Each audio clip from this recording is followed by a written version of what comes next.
Montréal pue. Rémi Villemure. Et ça pue partout. Partout, là, dans tous les quartiers. Richard Martineau. Ouais, que ça pue. On veut un monde qui sent l'eau de Javel. Un monde blanc, blanc, blanc, blanc, blanc, sans défaut. La rencontre Villemure-Martineau. 150 millions de plus pour Radio-Canada. J'espère que t'es... Hein? Ben, peut-être qu'il va y avoir un peu plus de pluralité des voix avec ces 150 millions-là. Parce que moi, la légende voudrait que 150 millions sont juste capables d'engager du monde de gauche. Fait que là, il y a une enveloppe. Avec ça, ils vont pouvoir engager du monde de droite. Ben oui. Non, mais je vais te parler d'un culotté qui traite du monde de culotté. C'est Stephen Guilbeault. Alors, Stephen Guilbeault, il est ministre du gouvernement libéral de Mark Carney.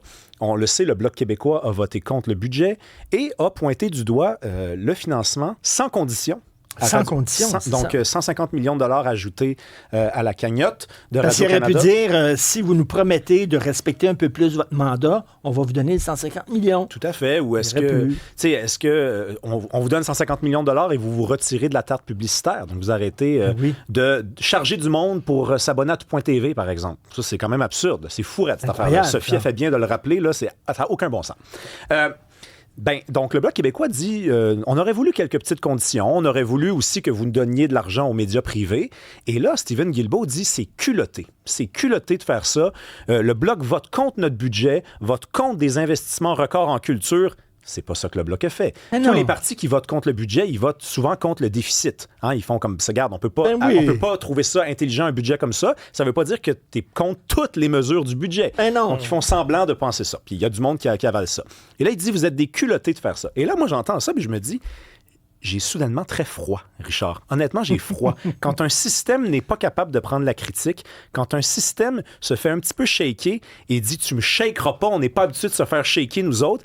Là, je dis, attention, on a le droit de critiquer le Parti libéral. On a le droit de trouver ça bizarre, 150 millions de dollars de plus. Je rappelle quand même des épisodes tout aussi froids durant la dernière élection fédérale. On avait des entrevues accordées à Radio-Canada par Mark Carney qui disait « Je vais augmenter le budget de Radio-Canada ». Et moi, souvent, je me disais...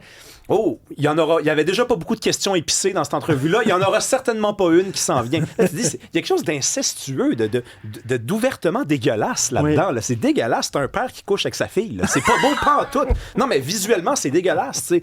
Donc, et il se garde pas une petite gêne. Il continue de dire « Ah, vous nous critiquez, vous êtes des culottés. » Hey, on a le droit. On a le droit de rentrer là-dedans quand même. Là. Oui, tout à fait. C'est bien dit. Petite réflexion sur le STM. On a vu, c'est nos collègues du 24 heures, je pense, qui ont sorti ça. Des gens qui sautent par-dessus le tourniquet, qui ne payent pas, etc. À la station Préfontaine, la station la plus proche de chez moi, shout-out à la station Préfontaine, où les gens, donc, décident de rentrer là-dedans puis de se dire, c'est pas vrai, regarde, moi, je paye pas. Je paye pas. Et quoi, ils en ont vu une quarantaine en une heure. Et juste préciser une chose, ce sont pas des punks qui font ça, là. C'est monsieur, madame, c'est le jeune, le plus vieux, c'est toutes sortes de monde, là. Et moi, je vois ça, puis je me dis, ça me rappelle quelque chose. Ça me rappelle Paris. Hein? Toi, tu vas souvent en France. Oui. Moi, je suis allé il y a 2 ans dans le métro à Paris, là. Tout le monde saute par-dessus le tourniquet, là. Tout le monde, il y a une technique, là. Et c'est des personnes en costard, des femmes en complet et en veston, enfin, toutes sortes de monde, des jeunes, des plus vieux. Pourquoi? Parce que les transports en commun sont toujours en grève. Et donc, les gens méprisent les transports en commun. Quand les transports en commun te méprisent, t'as payé ta carte, il n'y en aura pas de service. Vous allez me rembourser? Non. Tu sautes par-dessus le tourniquet. Oui. Et c'est vrai. Et c'est ce qui va arriver. Stéphanie? Non, mais c'est que j'ai vu un mouvement, entre autres, sur les réseaux sociaux. Tu sais, les pages Spotted et tout ça, il y en a qui écrivent pour dire « Hey, est-ce qu'on se met en gang et justement, on ne paie pas, on passe par-dessus et tout ça. » Et il y a de nombreux commentaires où les gens, ils vont justement dans le même sens. Ou il y en a d'autres qui sont peut-être plus... qui aiment ça suivre la loi puis sont comme « Hey, si tu veux te magasiner une contravention, vas-y. » Mais en tout cas, tu sais comme... Mais il y a vraiment ce mouvement-là où les gens encouragent un peu moi, je n'encourage évidemment pas ce genre de comportement. Je dois-tu vraiment le mentionner? Je le fais pareil. C'est vendredi, ça me tente pas de controverse. Je viens quand même de dire qu'un père couche avec sa fille. Là. Donc, mais Gérald Larose, t'as vu ça? Il a dit aux grévistes, plutôt que de faire suer le monde, laissez-les passer gratuitement. Ouais. Ça serait ça votre moyen de pression? Benoît Dutrisac a posé la question à Bruno Janotte, qui est du syndicat des employés d'entretien. Puis il a répondu, nous, on peut pas faire ça, évidemment. On n'est pas chauffeur, mais si j'étais au syndicat des chauffeurs, je pense que je ferais ça aussi. Ouais, on Ça aurait été une bonne idée, effectivement. Et là, ben, écoutez... Là, c'est de briser la loi, là. C'est de dire aux gens, payez pas, puis d'encourager les gens à briser la loi. On vous laisse rentrer sans payer. Ça n'a pas d'allure.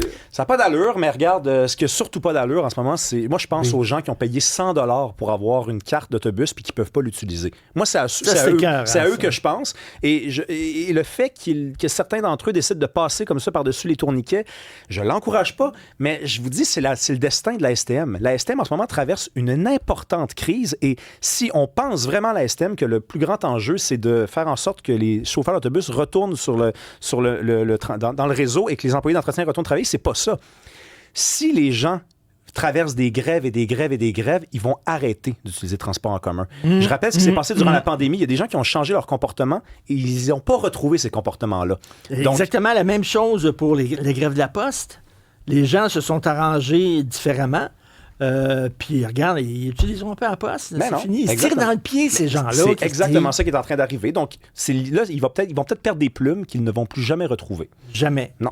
On l'espère. Merci beaucoup. Bon week-end, Rémi.